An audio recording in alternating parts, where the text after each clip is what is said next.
محمد جمال.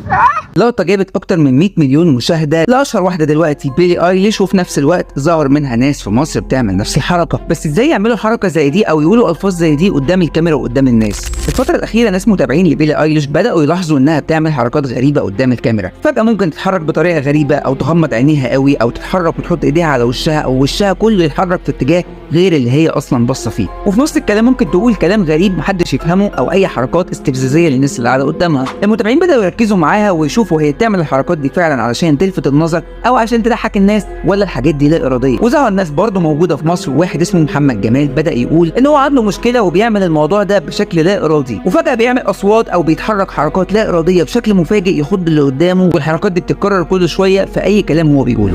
متلازمه تورين، المتلازمه اللي ناس كتير بتتصاب بيها وللاسف ما عندناش معلومات عنها، وبنتعامل مع الشخص المصاب ده على انه واحد بنتريق عليه لانه كانه بيهزر واحنا بناخد الموضوع على